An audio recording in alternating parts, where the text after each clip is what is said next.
Good morning, students. I welcome you all to our platform.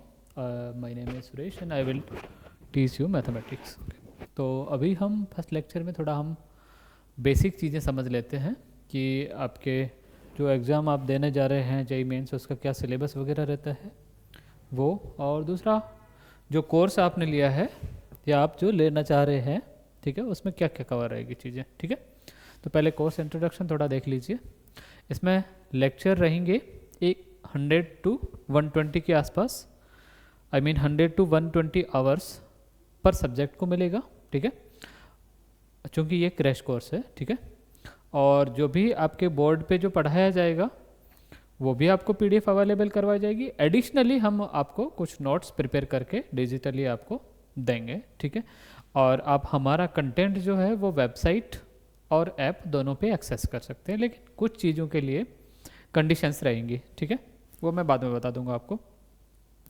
और इसके अलावा lecture notes और लेक्चर वीडियोस नोट्स के अलावा डाउट सॉल्विंग सेशन रहेंगे, ठीक है। कम डाउट्स होंगे अगर आपके, और आप अलग से हमें भेज दिया करेंगे तो हम नेक्स्ट लेक्चर में उन डाउट्स को डिस्कस कर लेंगे। इसके अलावा अगर आपको ज़्यादा अलग से आपको चाहिए होगा तो हम वीकली या ऐसा कुछ हम डाउट का लाइव सेशन रख लेंगे डाउट्स के लिए, ठीक है। और इस कोर्स में इसके अलावा पीवीआईक्यू जो है पिछले सालों के जो क्वेश्चंस हैं, प्रीवियस ईयर क्वेश्चंस, वो हम लेंगे, डिस्कस करेंगे, ठीक है। और उसके बाद जो सबसे इम्पोर्टेंट चीज़ है वो है किस स्पीड से हम चलेंगे। देखिए क्रैश कोर्स है और 100 to 120 आवर्स का मतलब है कि हमको लगभग 3 महीने में ख़त्म करवाना है, ठीक है।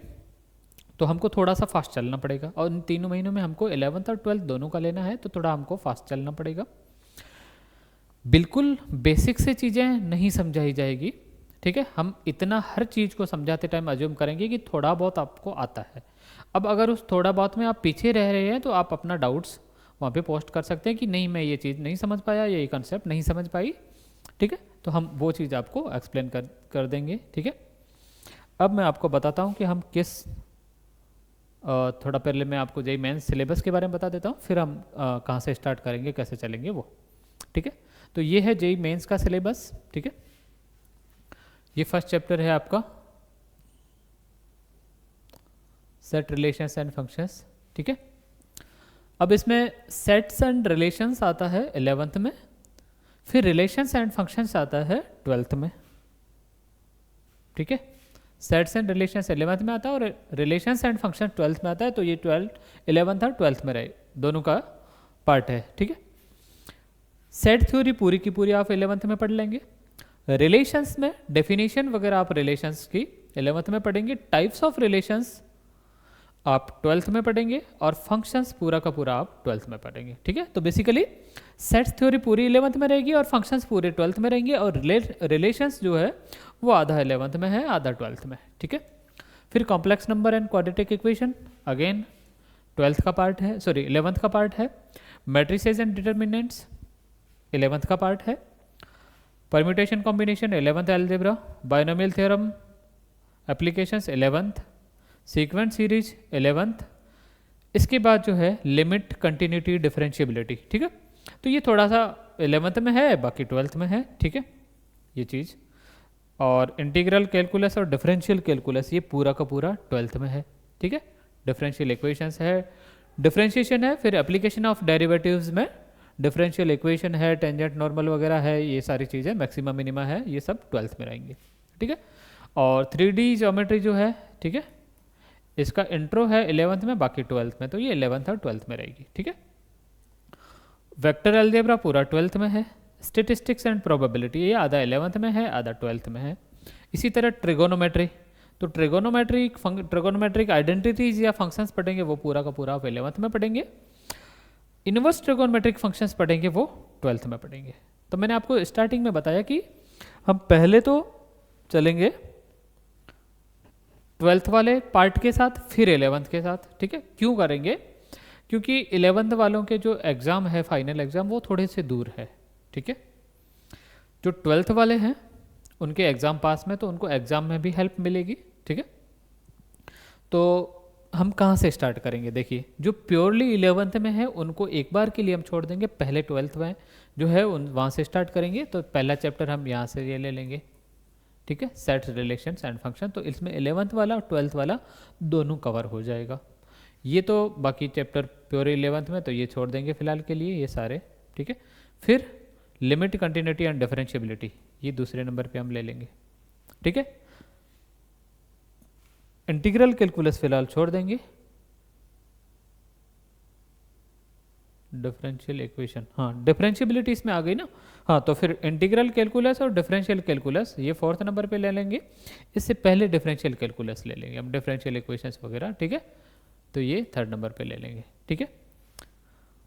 उसके बाद coordinate geometry, sorry differential equation हो गया, कोऑर्डिनेट ज्योमेट्री 11th का पार्ट है। 3D 11 12th का, तो 3D ले लेंगे नेक्स्ट 5th पे, ठीक है। उसके बाद वेक्टर अलजेब्रा ले लेंगे 6 पे। फिर स्टैटिस्टिक्स, प्रोबेबिलिटी, तो ये 11th और 12th का, जैसे फर्स्ट चैप्टर लिया था मैंने सेट, रिलेशन एंड फंक्शन, उसी तरह ये स्टैटिस्टिक्स एंड प्रोबेबिलिटी 11 12th का दोनों का एक साथ पढ़ेंगे 7 नंबर पे, ठीक है। और ट्रिगोनोमेट्री भी हम साथ में ही पढ़ेंगे 11th और 12th की, तो 8th नंबर पे, ठीक है। पहले तो इस ऑर्डर में हम यहाँ तक करेंगे, उसके बाद जो प्योरली 11th के रह गए उसको हम करेंगे, ठीक है। जैसे ये है 9th, ये हो जाएगा आपका, this is your 9th, this is your 10th, this is your 11th, this is your 12th, बाकी हो गया, ठीक है, एंड दिस 13th, ठीक है। तो इस ऑर्डर से हम चलेंगे, ठीक है। और पहले से भी आपको बता दिया मैंने कि थोड़ा सा पेस हमारा रहेगा, ठीक है। स्पीड के बिना हम 3 महीने में सारा कवर नहीं कर पाएंगे, फिर भी आपको कहीं पे दिक्कत आ रही है कंसेप्ट समझने में, ठीक है। स्पीड बनाए रखेंगे, लेकिन हम साथ में ये ध्यान रखेंगे कि कोई भी कंसेप्ट या कोई भी टॉपिक, सब टॉपिक छूट ना पाए, ठीक है। अगर कहीं पे भी कुछ 19-20 है, लेकिन हाँ जो वीडियो में स्पीड रहेगी, लेक्चर नोट्स में आपको पूरा का पूरा मिलेगा, ठीक है। वीडियो में थोड़ी सी स्पीड रहेगी, लेकिन लेक्चर नोट्स में आपको पूरा का पूरा मटेरियल मिलेगा, ठीक है। तो ये मैं यहाँ पे ऐड करता हूँ, ठीक है। अलग अलग अच्छा, एग्जाम पैटर्न मैंने आपको बता दिया है आई गेस, फिर से देख लीजिए अगर नहीं देखा है आपने तो। हाँ एग्जाम पैटर्न, हाँ नहीं बताया मैंने, ठीक है। तो इसमें जेई मेन में तीनों सब्जेक्ट में, फिजिक्स, केमिस्ट्री, मैथ्स, तीनों में 25 क्वेश्चन होते हैं, ठीक है। 20 जो क्वेश्चन होंगे ये होंगे एमसीक्यू, ठीक है, मल्टीपल चॉइस क्वेश्चन। 5 जो क्वेश्चन होंगे इसका न्यूमेरिकल आंसर होगा, ठीक है ना। जैसे क्वेश्चन आपने देखे होंगे ना कई बार कि इसका 0 से 9 के मध्य आंसर दीजिए, ठीक है, या 2 डिजिट में भी हो सकता है, जो भी है। न्यूमेरिकल क्वेश्चन कितने होंगे? 5 होंगे, न्यूमेरिकल आंसर होगा उनका। और 20 क्वेश्चन होंगे एमसीक्यू, तो टोटल कितने क्वेश्चन हो जाएंगे? 25 क्वेश्चन। मैं एक सब्जेक्ट की बात कर रहा हूँ, ठीक है। एमसीक्यू और न्यूमेरिकल सारे के सारे क्वेश्चंस का वेटेज यही रहेगा, 4 मार्क्स का एक क्वेश्चन रहेगा। तो ये 25 इंटू 4 इक्वल टू 100 मार्क का एक पेपर रहेगा, एक सब्जेक्ट का रहेगा, ठीक है। तो टोटल 3 सब्जेक्ट का कितना हो जाएगा? 300 मार्क्स का, और टाइम क्या रहेगा आपके पास? 3 आवर्स, ठीक है। और नेगेटिव मार्किंग में क्या है कि जो एमसीक्यू है उसमें नेगेटिव मार्किंग का आपका 1 नंबर कटेगा, गलत कर दिया तो आपने 1 नंबर कटेगा। अनअटेम्प्टेड है तो उसका कोई कुछ नहीं कटेगा, मतलब अटेम्प्ट नहीं किया है तो उसका कुछ नहीं कटेगा। ऐसे ही न्यूमेरिकल में अगर गलत होता है तो उसकी नेगेटिव मार्किंग नहीं है, ठीक है। तो यहाँ तक आई होप आपको सारी चीज़ें क्लियर होगी। बाकी जो सर हैं फिजिक्स वाले, केमिस्ट्री वाले, वो आपको बता देंगे सिलेबस के बारे में और किस ऑर्डर में पढ़ाएंगे ये भी बता देंगे, ठीक है। बाकी आपको सारी चीज़ें मैंने बता दी, एग्जाम पैटर्न वगैरह और किस तरह से हम पढ़ाएंगे वगैरह, वो सारी चीज़ें मैंने बता दी है। और यहाँ तक आपको चीज़ें मुझे लगता है क्लियर होनी चाहिए, ठीक है। और कोई डाउट्स है तो आप डाल सकते हैं, व्हाट्सएप पे भी डाल सकते हैं, ऐप में भी ऑप्शन है डाल सकते हैं, साइट पे भी डाल सकते हैं।